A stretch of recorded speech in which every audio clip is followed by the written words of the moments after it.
Thank you.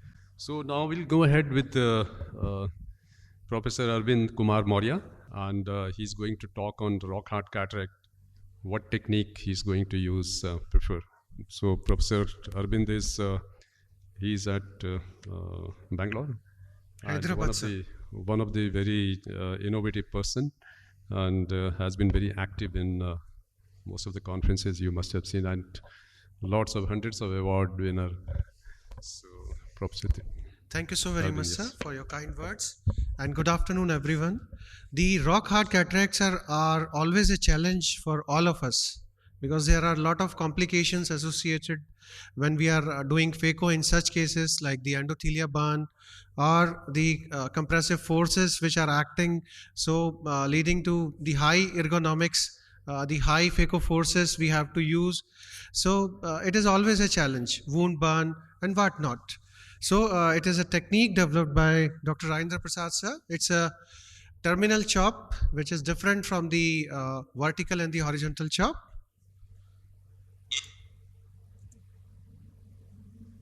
Volume, please.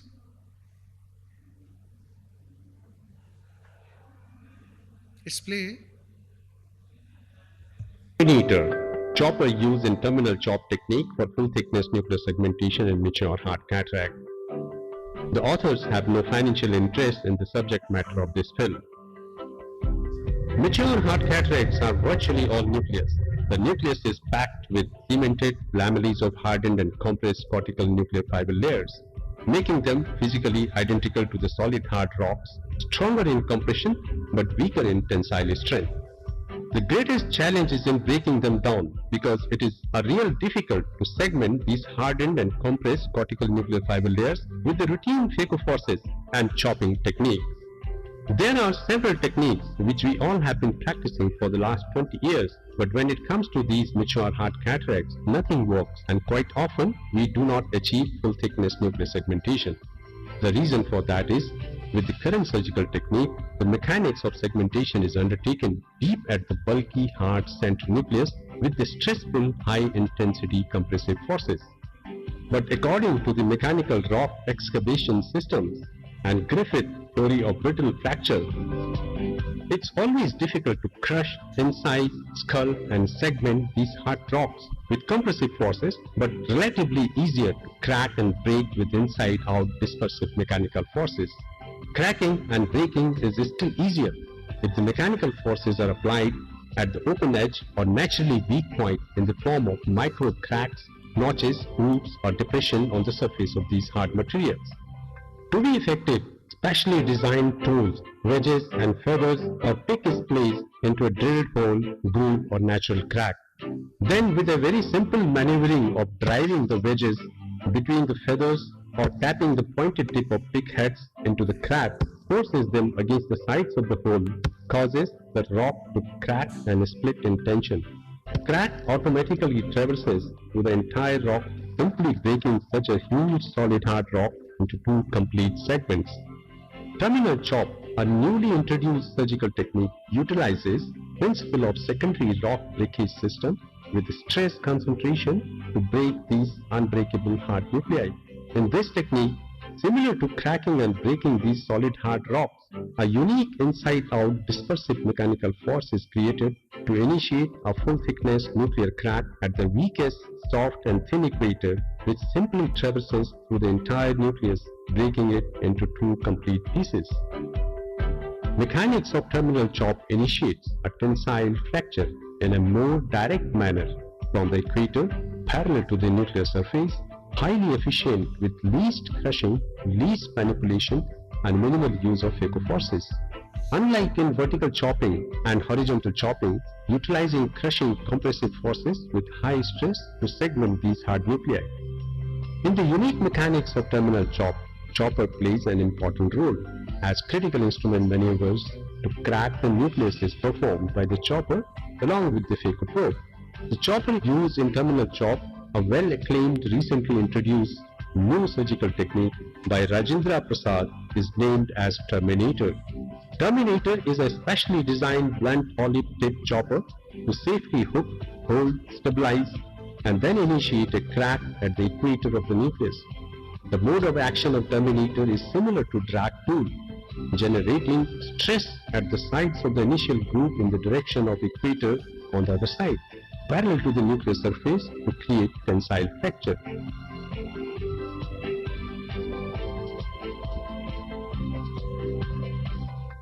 Terminator consists of a round knurled handle which is similar for all types and a 60-degree angled distal shaft with a tip. Overall length of terminator is 114 mm and length of the shaft is 12 mm.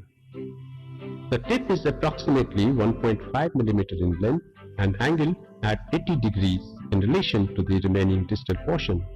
The inner surface of the tip is flat, blunt wedge edge angled 60 degrees to the axis to create a nick and crack at the periphery of the nucleus adjacent to the phacoprobe and to prevent sideways slippage of the tip.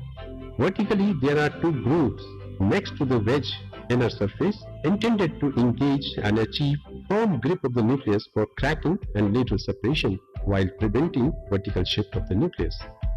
To achieve perfect dynamics of terminator, the chopper used in terminal chop technique, the following steps are taken. First, we need to create a large central capsular axis with an intended 5.5 to 6 mm in diameter. Then a short, shallow, narrow central trench is created sufficient to fit the phacotip to achieve a proper plane of depth in the nucleus. Then using the hyperpulse or burst mode with high vacuum settings, the phacotip is engaged at the distal end of the trench and impaled into the superficial plane of the nucleus, keeping the tip directed towards the equator parallel to the pupillary plane to achieve firm grip at the periphery within the equator of the nucleus.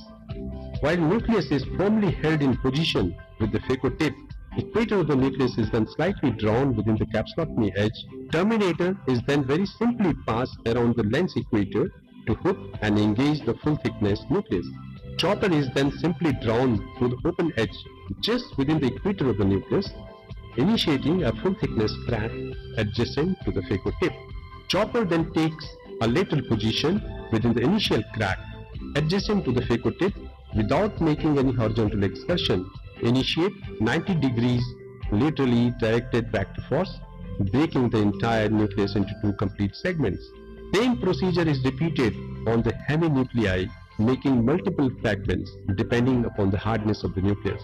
Each free lens fragment is then drawn by the phacoprobe and emulsified. Terminal chop has several advantages over the techniques currently used to ensure less endothelial cell loss and less post-operative inflammation, leading to a faster recovery and maximal visual rehabilitation. Mechanics of nuclear segmentation is very simple, swift, safe and 100% effective with least manipulation, least phacoforces and minimal energy consumption. To conclude, principle of mechanical rock excavation with the drag pick system could be safely used to break these solid, mature hard cataracts. Terminator, the chopper used in terminal chop technique, holds all the properties of drag pick to generate optimum tensile force to initiate crack at the open edge equator of the nucleus. Terminator is highly efficient, least traumatic, giving minimal stress on the zonules and posterior capsule while giving firm hold of the nucleus along with the phacoprobe to complete the mechanics of the nuclear segmentation. Complete nuclear segmentation achieved with terminal chop propagate a quick and safe nuclear fragment emulsification with least manipulation and minimal use of phacoenergy, resulting in exceedingly satisfactory postoperative results. Thank you for being with Terminator, the chopper used in terminal chop technique in this video presentation. So we have done over more than 5,000 cases using this new technique developed by Dr. Arvind sir. And we have done the world's first clinical trial between the terminal chop technique versus the stop and chop versus the direct chop. And the results are very encouraging in terms of least phacoenergy used, in terms of least endothelial cell loss, and least cumulative dissipation of energy while using the terminal chop technique. Thank you, Arvind. It was a very nice demonstration of how to manage supra hard cataract, because those are the challenging situations Just one query, Arvind. As far as rexis size is concerned, what will be the guide size when we are using this terminal chop technique, where because you are holding and you are pulling the entire nucleus for a cutting. So what should be the ideal rexis size? If people say hard cataract should do a large rexis. Yeah, it's a very pertinent question. So these kind of hard cataract, they require a larger rexis. So I prefer between 5.75 to 6 millimeter, because we need a large axis. We need to go to the weak point, that is the equator. So we need a larger axis.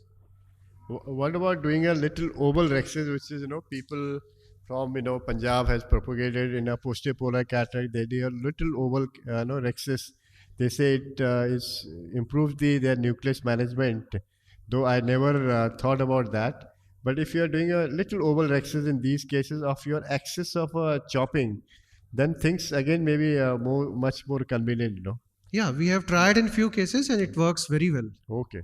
Yeah, Dr. Arvind Prasad. Yeah, oval rexis is one of the beautiful concept, and if you are keeping the oval rexis radial to your main incision, like where you are entering the phacoprobe, if it is radial to that, then it gives you a very, very good control. Like you have a good area of even if not the terminal chop, any other chop, like you'll have a good area for manipulation.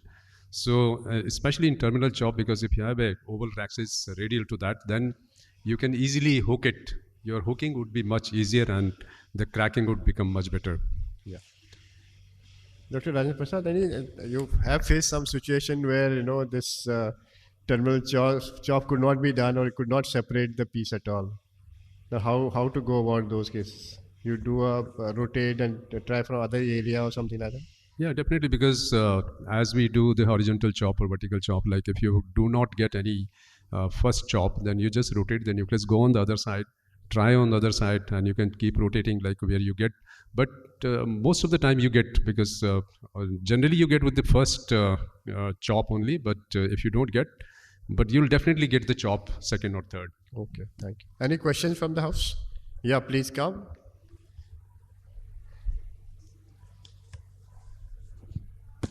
Hard cataract, I would say that if it goes well, it goes well.